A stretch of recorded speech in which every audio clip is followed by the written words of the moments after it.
everyone. First off, thanks for coming to see this talk. Today I will be going over our most recent product launch, which is Metastable. Because this is on the dev stage, I will be going a little bit more technical. I won't shy away from that. But since it's only 15 minutes, I can't get too in-depth, so I'm always happy to answer questions on this or any of our other products afterwards. So to start, I want to first kind of outline and frame the problem set that we saw on Sui before we launched Metastable, and what kind of ultimately led to the discussions around developing this product and offering it for Sui. So first and foremost, when you look at the assets that are on Sui, you see one very glaring problem. Okay, there are too many different flavors of certain assets. And what do I mean by flavors? So if we take native USDC, or just take USDC for example, right? You have native USDC, you have Seller Bridge USDC, which you're probably not using. You have Wormhole Bridge USDC, and with that, we all know there, many different individual types of USDC from Wormhole, depending on what source chain you're bridging in from. But these kind of as a whole comprise what I call flavors for a certain asset, right? They all represent USDC. But they are not functionally equivalent, right? Even though they represent the same underlying asset, they are functionally unique, right? They are distinguishable, right? They're distinct from the type level, so they're not fungible. So this presents another problem. Imagine a scenario where, say, you have USDC bridged in from Wormhole from Solana, and you want to deposit into an AMM that has native USDC. You physically can't do that because these two assets are they're not fungible, right? So what do you do in this scenario? You have to somehow get your USDC that you have and convert it into native USDC. So a very dumb way to do this, right, in a time-consuming way would be to bridge this out and bridge it back in to Sui using the correct method that you need to get native USDC. Right, this would take a lot of time. It's time-consuming. It's not intuitive for a user. It's a large barrier for users before they even interact with your protocol in the first place. A much more simpler option would be to swap from the USDC from Solana into native USDC. So you would think, right, these two assets, they both represent USDC, right? You should be able to trade one for one the value of your asset to native USDC. Unfortunately, that's not always the case. Right, depending on what you're trading and where you're trading and the liquidity of where you're trading, that's going to dictate the price at which you get. So what you think would be a one-to-one trade might end up being completely unfavorable for you, just depending on where you're trading and the point in time liquidity distribution of that venue. Right, so this kind of as a whole defines the problems that we envisioned with the assets that are on Sui, and what we really want to tackle with Metastable. So what is Metastable? So very simply put, right, Metastable is a protocol that allows the creation of what we call metacoins.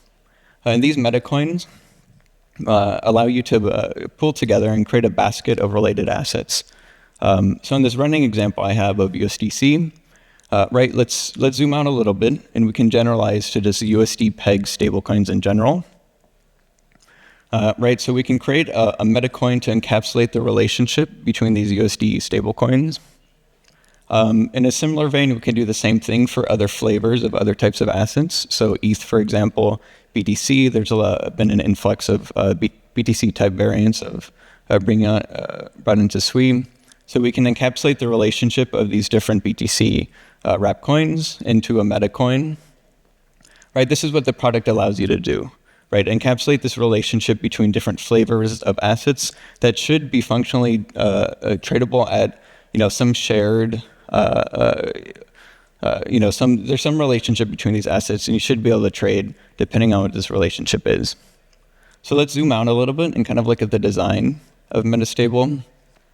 So one of the core leading principles behind the design of this, and what really is very beautiful about its design, is the fact of how generalized it is. Right? It's a very modular protocol. It needs to be for a couple different reasons, but this is really the beauty of the protocol. Right? So we first saw this problem with USD-backed stablecoins, and it was a big problem on Sui. But again, you see that with ETH, you see that with BTC as more variants come onto Sui. And then you also see that with Sui, right? You have Sui, the base asset, and then you have LSTs, and they all represent, in some way or another, they all represent Sui. Right, so these are the problems that we see today, but that doesn't mean this is the full set of problems, right? We need to be able to have a protocol that's generalized enough that we can support any future asset, right? Any asset, any problem that we see, any number, any flavor of liquidity, we need to be able to support that, right? And then the other thing is, so far I've been mentioning this USD relationship. Right, this kind of represents a one-to-one relationship, right? You're expecting to trade USDC one-to-one with another variant, another flavor. There are other types of relationships I'll get into, specifically with Sui and the different LSTs. But it really revolves around this idea of you're not necessarily trading one-to-one between different LSTs and Sui, but it's because you're getting yield, right? So there's a second type of relationship that we define today, and it's one that factors in the yield that you're getting from the LSTs. And then the last thing I'll mention just very briefly, right, is we have a dynamic fee on Metastable. And the reason for this is that anytime you have some basket of liquidity, you likely want to maintain some target distribution of the underlying liquidity. And the way that we do that is through this dynamic fee, right? So very naturally, you incentivize and disincentivize certain deposits or withdrawals. So you, in some equilibrium, you're kind of maintaining this target distribution that you would expect. So let's zoom out a little bit and look at the current offerings we have of metacoins. So I mentioned 4 different metacoins. We have MUSD, we have METH, we have MBTC, and then we have what we call Super Sui. And so these first 3 coins, right, we call them M coins, right? MUSD, METH, MBTC. And then this last coin, Super Sui, is what we call a super coin. And right now, Super Sui is the only coin that we have of that category. So we use this naming scheme to kind of distinguish between the 2 different types of relationships we have. So for these first 3, they maintain a one-to-one relationship between some underlying asset or price feed, right? USD for the first one, ETH and BTC for the other 2. And then for super coins, right, Super Sui today, they maintain this relationship of you're kind of trading one-to-one, but you also have to factor in the yield. And today, Super Sui is the only one in that category. All right, let's get into the design a little bit. So in this section, I'm going to just overview the generalized or the modularity of the contracts. And by doing this, I'm going to show just like an overview of the contract structure. So we have packages in pink. These packages will define a set of objects that'll be in green. And then I'll go through an example with a certain actor, and this will be in orange. So at the core of Metastable is the MetaVault contract. This is really where the beauty happens. This package defines a vault object. And right, these metacoins are a basket of funds. So when you deposit a fund, it needs to be stored somewhere, right? And it's stored within one of these vaults. So we have 4 different metacoins. Each metacoin has an associated vault. And with this package, right, it just kind of defines the general capability of the vault, right? You need to store funds. You need to allow users to deposit into it. You want to allow users to, they have a metacoin. You want them to burn it, and able to withdraw liquidity from the vault. And then maybe you also want to allow users to swap underlying liquidity within the vault. So you kind of bypass the metacoin altogether. But notice so far that, right, we just kind of define the vault itself. We don't define any idea of stability, any relationship there. We don't touch on an exchange rate for one of the LSTs. We don't touch on the price feed, right? This needs to be passed in from an external package. So if we look at Super Sui, right, one of the assets that we support is our LST, AF Sui. So we need to, at some point, define the definition of stability for AF Sui, which is really, it revolves around the exchange rate of AF Sui to Sui. So we have a separate package, right, that wraps, it's within the Metastable ecosystem, and it depends on AF Sui, and it's responsible for obtaining the exchange rate and passing that into the vault. So then the vault's aware about it, and it's able to trade and mint and burn a specific amount of the underlying Super Sui. So this package, just like the other ones we have, it'll have some vault extension object. It wraps some parameters, maybe a cache for the exchange rate, what you'd expect, and then it also wraps the the 3 different actions a user would do. And then I'll be quick here. We also have something similar for Pyth and the other definitions of stability we need to create. So here we just have something very similar, right? A vault extension, it has different parameters around Pyth, and then it defines the same interface. So let's go through a little example. So we have Alice, and she has some AFSui. She wants to deposit this to mint SuperSui. So she'll go through this middle package of AFSui, call the deposit function, and pass in this AFSui as input. I don't show it here, but this AFSui package is then going to obtain the exchange rate from RSui contracts, and then pass in both this exchange rate and the provided AFSui to the vault. The vault is then going to store the AFSui. Using the exchange rate, it's able to mint a specific amount of SuperSui, right, which for an epoch is static. And then the SuperSui amount is then passed back to Alice, and she stores it. She's happy. Then at any point in the future, she can then use this, burn it, and then withdraw a certain amount of the AFSui, doing kind of the reverse flow. Okay, so what are the benefits of Metastable? I already kind of mentioned the problems, and again, the benefits here are we solve the problems we mentioned. So the second problem was it revolved around this idea of when you trade, you're often trading at a price that is derived from the liquidity distribution you're trading at, whatever venue you're trading at.